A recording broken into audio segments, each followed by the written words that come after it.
My name is Lauren. I'm 28 years old, and I live alone in a small apartment in Chicago. About 3 weeks ago, I drove 4 hours back to my parents' house for what my mom proudly called our early Christmas family dinner, even though it was actually on Thanksgiving.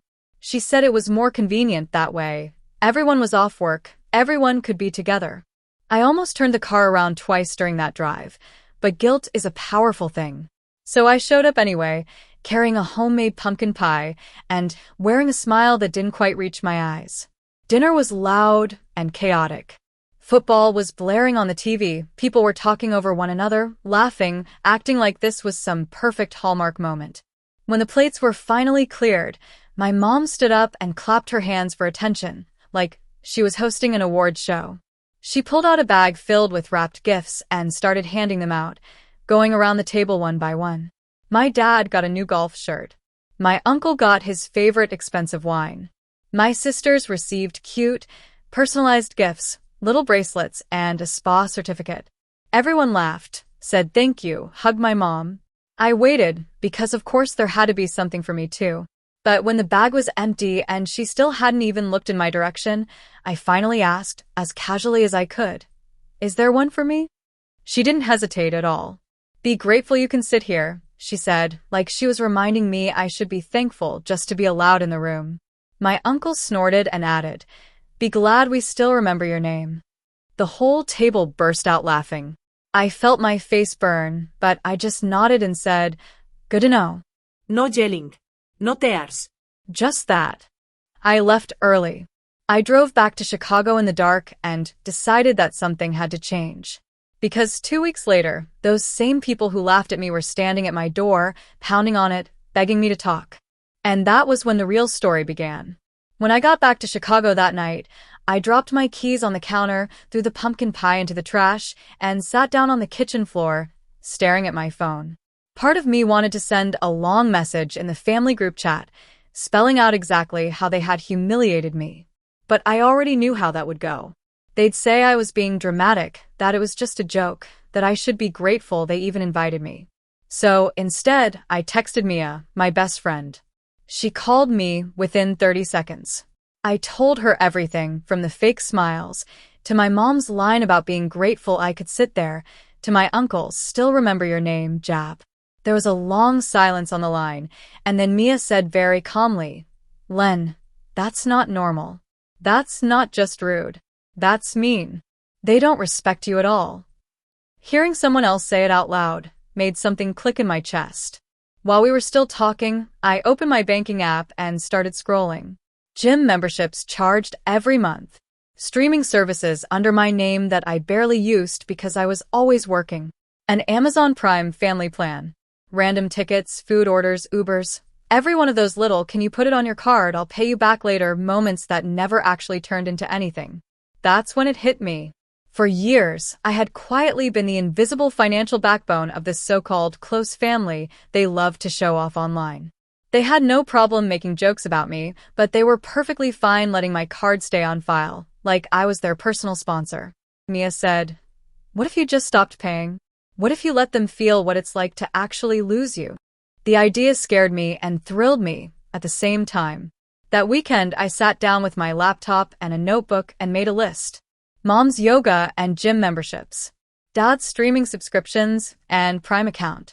My little sister's last-minute theme park tickets, concert tickets, gas money, every single auto pay that had my name on it and their comfort attached to it. Then I started canceling. Click, cancel membership. Click, turn off auto-renewal. Click, remove card. With every confirmation email that landed in my inbox, I felt a little lighter. I didn't write some big dramatic announcement in the group chat. I didn't say anything out loud. I just let the systems they depended on quietly stop working. A few days later, my mom called me while I was on my lunch break. No hello. "No, how are you?" Just, "Lauren, my gym card got declined this morning. Did something happen with the payment?"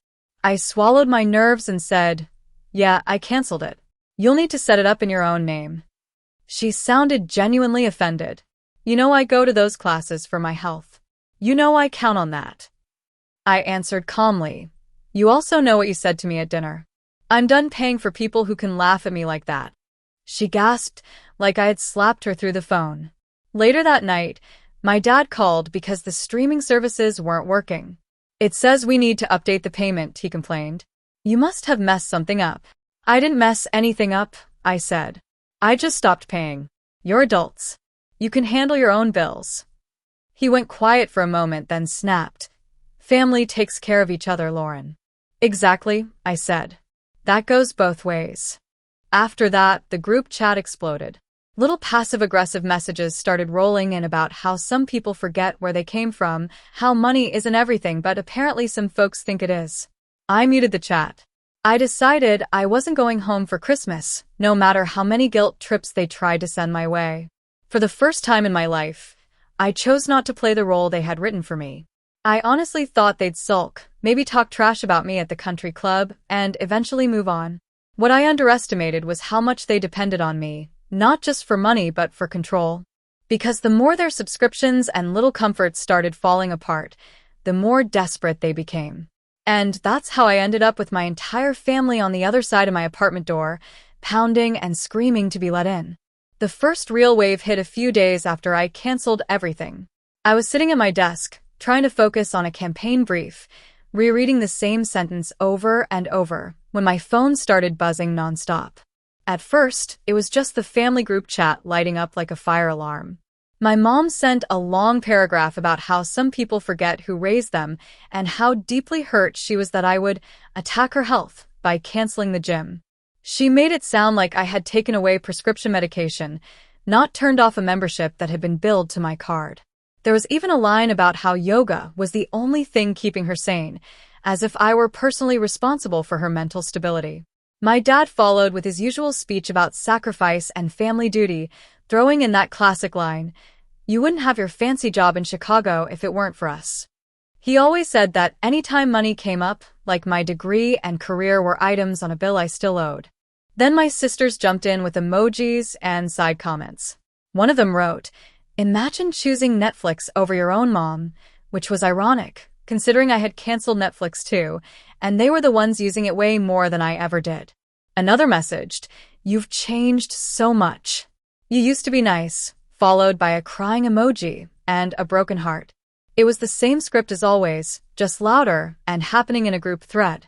I stared at the messages for a minute, feeling my chest tighten, then muted the chat again and put my phone face down on my desk. I could still feel it vibrating every few seconds, like the phone itself was anxious. 10 minutes later, Mia sent me screenshots from Instagram. "You seeing this?" she wrote.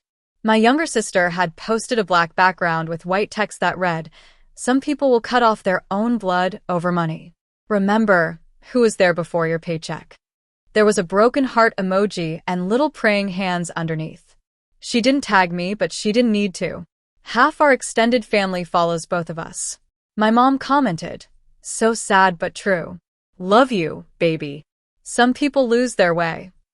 Cousins jumped in with things like family over everything, money can't buy loyalty, people change when they move to the city. Someone even wrote, "You guys are the strongest family I know," which would have been funny if it didn't hurt so much. My stomach twisted as I scrolled through the comments. They were rewriting the story in real time, turning themselves into victims and me into some cold-hearted villain who abandoned her family for cash and skyline views. No one mentioned my mom telling me to be grateful I was allowed to sit at the table. No one mentioned my uncle turning my name into a joke. No one talked about the years of "can you just put it on your card" moments that were suddenly invisible. I locked my phone, set it aside, and just sat there for a while, listening to the hum of the office and the tapping of other people's keyboards. That's when I realized I had spent my entire life terrified of being called ungrateful. So I kept overgiving just to prove I wasn't. And now that I was finally saying no, they were slapping that exact label on me anyway. That night, instead of crying like I normally would have, I opened my laptop at my kitchen table and went back to my banking app. If they wanted to talk about sacrifice and responsibility, fine. We could talk about numbers, the one language that doesn't care about guilt or manipulation. I pulled up 5 full years of transactions and started filtering. Gym. Yoga studio. Streaming services. Amazon Prime family plan. Theme park tickets with notes like, for Harper and friends. Concert charges hitting my account at 11:59 p.m. after frantic messages saying, I'll PayPal you, I swear. There were emergency car repairs my uncle couldn't afford that somehow ended up on my card, along with a promise of, I'll get you back when my bonus hits. That bonus never came.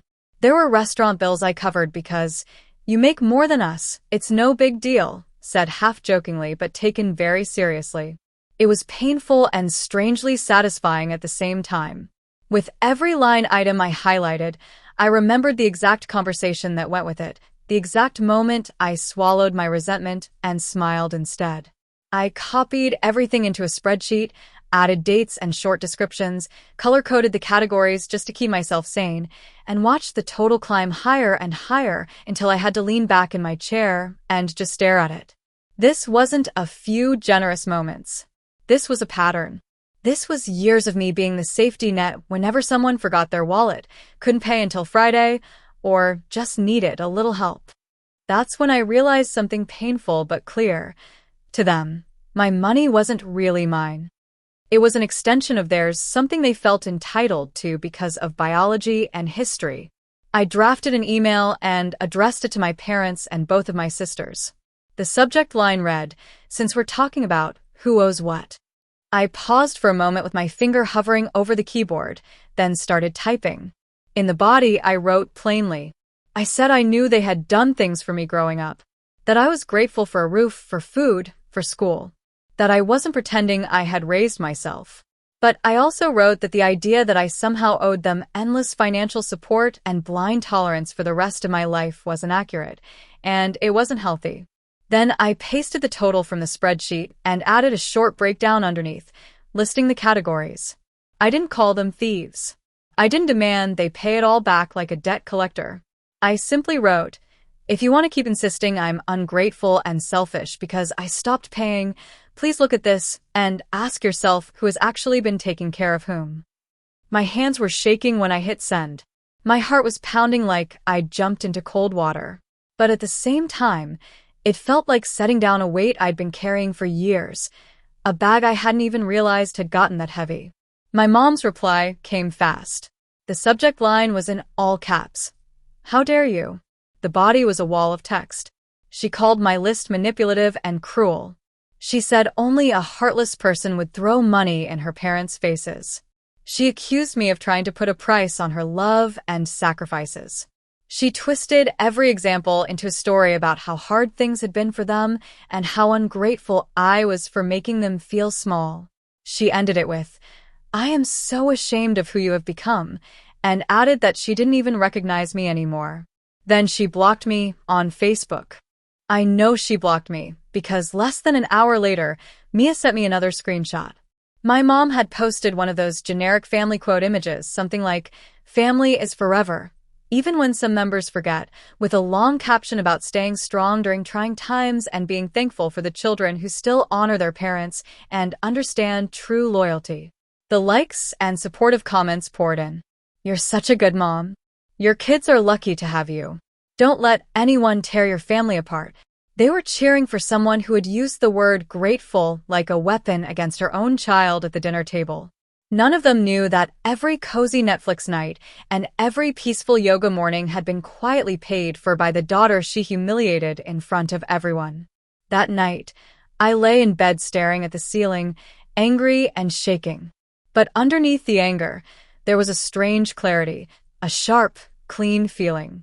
They weren't going to wake up one day and suddenly see me differently. They were invested in this version of me, the difficult, ungrateful city daughter who owed them everything and gave them endless reasons to complain. The only thing I could control was what I gave them access to, my money, my time, my energy, my silence. As Christmas crept closer and more of their comfort shut off or demanded new payment methods, the tone of their messages changed. The passive-aggressive posts slowed down. The calls became more frantic. The guilt trips turned into real panic. They stopped just taking shots at me online and started scrambling in real life, trying to patch the holes where my support used to be. That's when their entitlement boiled over into something louder, uglier, and impossible to ignore. The kind of desperation that doesn't stay on a screen, but shows up right outside your front door. The buzzer went off again, longer this time, like someone was leaning on it. My stomach dropped. I walked to the intercom and pressed the button just enough to hear the noise from the lobby. That's when I heard my mom's voice echoing up the stairwell, loud and shrill. "Lauren, we know you're home. Buzz us in." Her tone was fake cheerful, like she was performing for anyone who might be listening, but underneath it was pure anger. I froze for a second, then quietly checked the hallway through my peephole. A few minutes later, I saw them. My mom and dad were standing outside my apartment door, clearly having sweet-talked another tenant into letting them into the building. My mom was holding a shiny red gift bag, tissue paper bursting out of it like a commercial. My dad had a couple of smaller bags hooked around his wrist. My phone started ringing again on the table behind me. I let it ring. My mom knocked politely at first. 3 light taps. "Lauren, honey, open up. We brought you something. We just want to talk before Christmas," she called out, loud enough for anyone on the floor to hear. I took a breath, stepped closer, but didn't unlock the door. "I don't want to talk right now," I said through the wood. "You need to leave." The change in her voice was instant. The sweetness cracked. She knocked harder, the bags rustling. "We drove 4 hours to be here, Lauren. 4 hours. The least you can do is open the door and speak to your own parents." My dad jumped in, already irritated. "This is ridiculous. We're not doing this through a door. Open it." "No," I said again. "You don't get to humiliate me, mock me, and then show up with gift bags like that fixes anything. You need to go." There was a pause. Then the knocking turned into full-on pounding. My mom's voice rose, shaky and dramatic. She sniffled loudly. "Our family is falling apart, and you don't even care." My dad lowered his voice, but the anger was still there. "This is about respect, Lauren. You owed us a chance to talk in person. Man up and open the door." I almost laughed at that. Man up, considering this whole thing started with them making fun of me in front of everyone like I was a child. Instead, I said, "Respect goes both ways."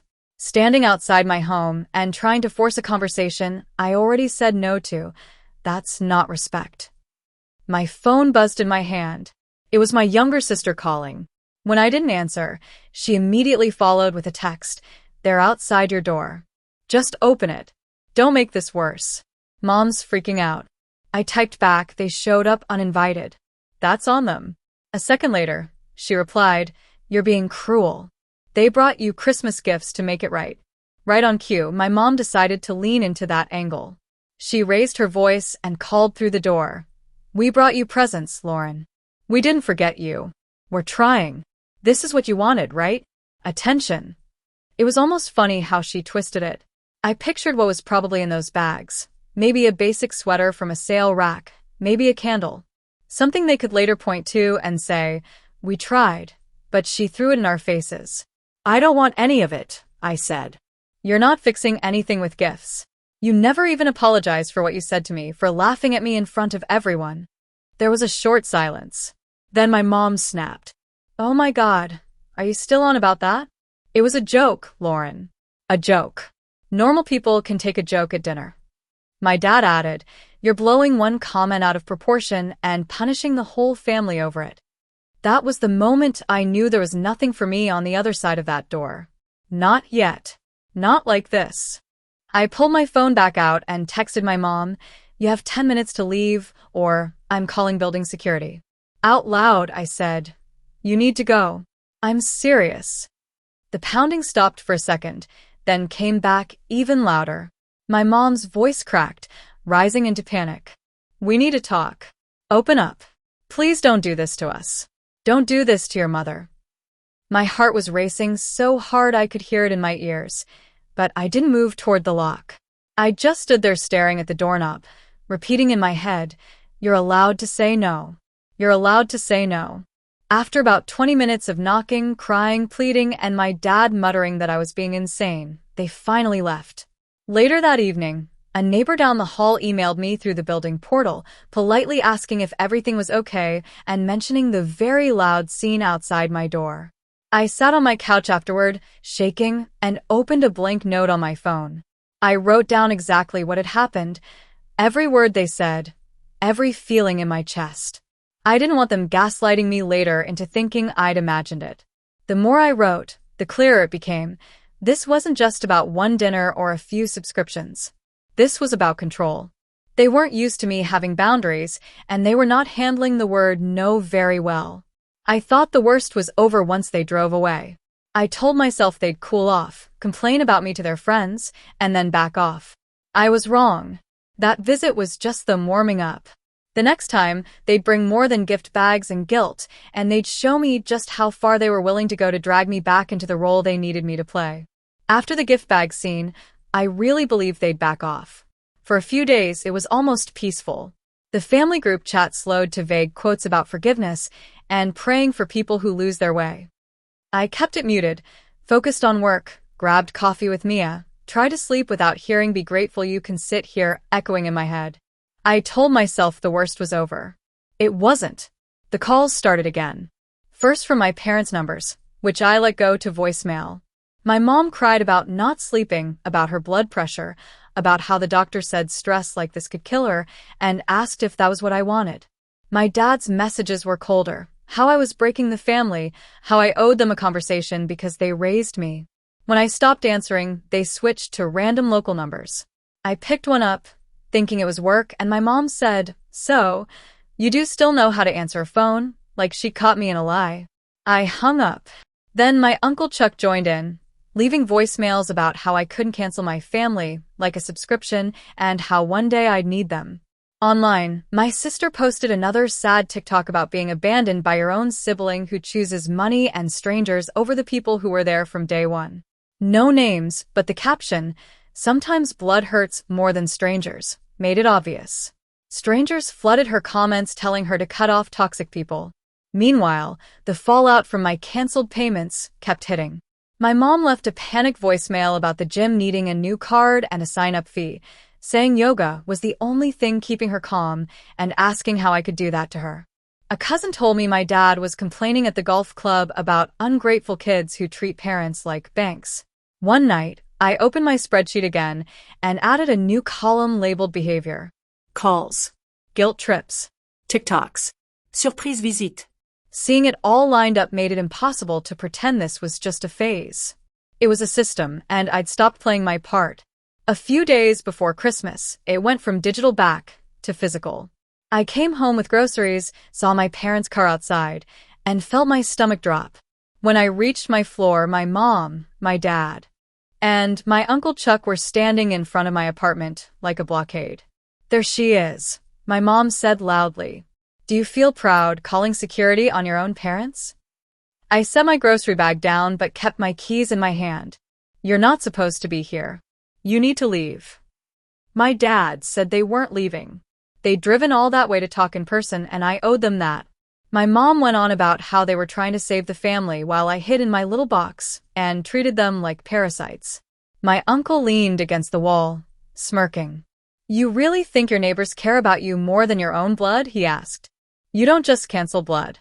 Blood doesn't give you the right to show up after I've told you to stop," I said. My mom scoffed, accused me of twisting everything, of making them sound abusive just so I could feel justified. My dad stepped closer until my door was right at my back. "Here's what's going to happen," he said. "You're coming home with us for Christmas. This stunt ends now." My voice shook, but I said it anyway. No. "I've told you to leave. You're harassing me." My mom slammed her palm into the door next to my head so hard I jumped, yelling about everything they'd given me and how I owed them. My uncle saw me flinch, smiled, and put his hand on my shoulder, trying to push me away from the lock. Something inside me went very still. I shrugged his hand off and said, loud and clear, "Do not touch me again." I pulled out my phone and called building security. "My family is here again," I said. "I've told them to leave. They won't." One of them put their hands on me. "I need someone up here." They stared at me like I'd set the building on fire. The security guard came up, listened to both sides, then turned to them and said, "She lives here. She's asked you to leave. You can't keep coming here and causing scenes. If you come back, we'll have to involve the police." He walked them to the elevator while my mom cried, my dad muttered about ungrateful kids, and my uncle threw one last look at me and said under his breath, "You're going to regret this." Later that night, building management slid a notice under my door. It documented the incident and clearly stated that my parents and uncle were not allowed back without permission. It also said that repeated visits could lead to a no trespass order and police involvement. For the first time, there was something official on paper saying this wasn't just family drama. Other people had seen it. Other people were willing to call it what it was.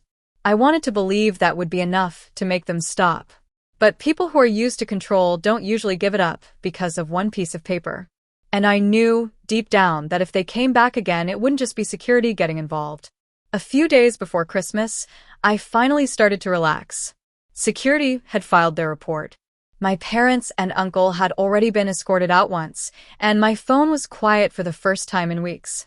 I blocked a few numbers, muted the family chat, buried myself in year-end projects, and clung to the plan of spending Christmas Eve with Mia, takeout, dumb movies, no drama. I told myself they were done. I was wrong.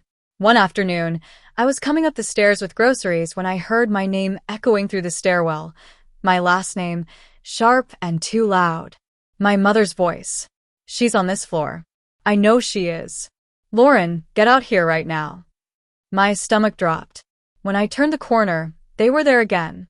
My mom, my dad, my Uncle Chuck, standing in the middle of the hallway outside my apartment like they owned it. My mom spun toward me. "There you are," she snapped.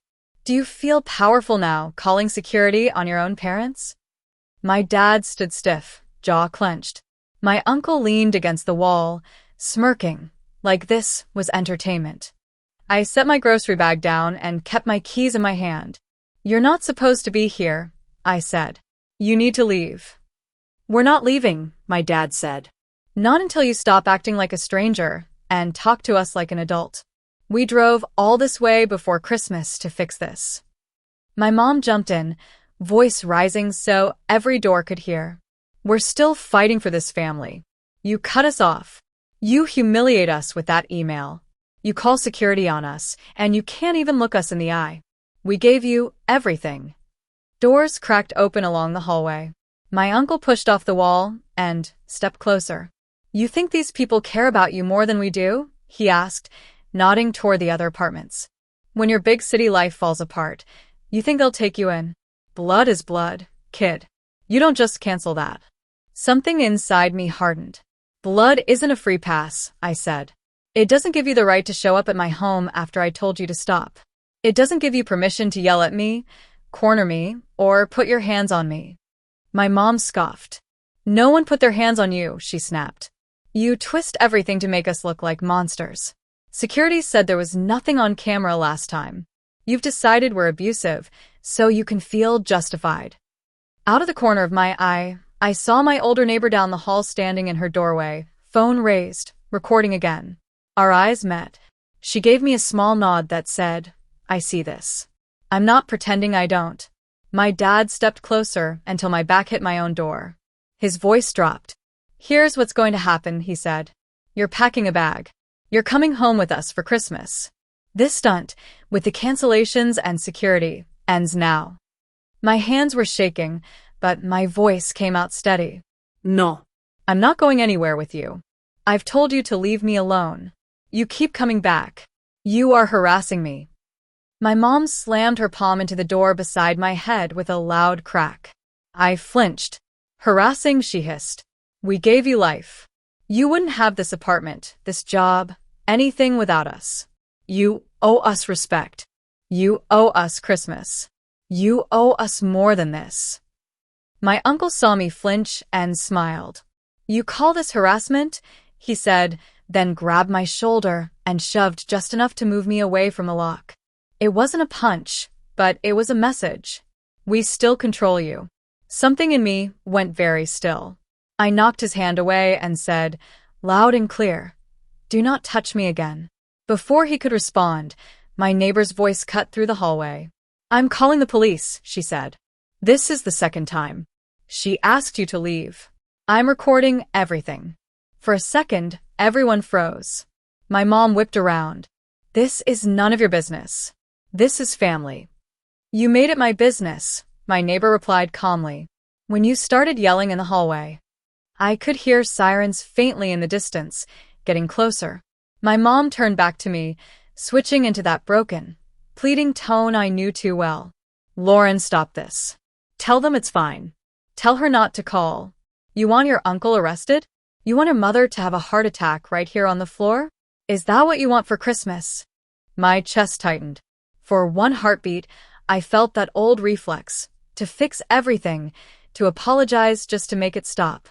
Then I remembered the spreadsheet, the dinner table, the laughter while I sat there burning. I took a breath.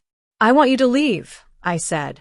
If you didn't want the police involved, you shouldn't have come back. A few minutes later, 2 officers walked down the hall, taking in the scene my parents, my uncle, my neighbor with her phone, me pressed against my door with my keys clenched in my fist. One officer looked at me. Do you live here? Yes, I said.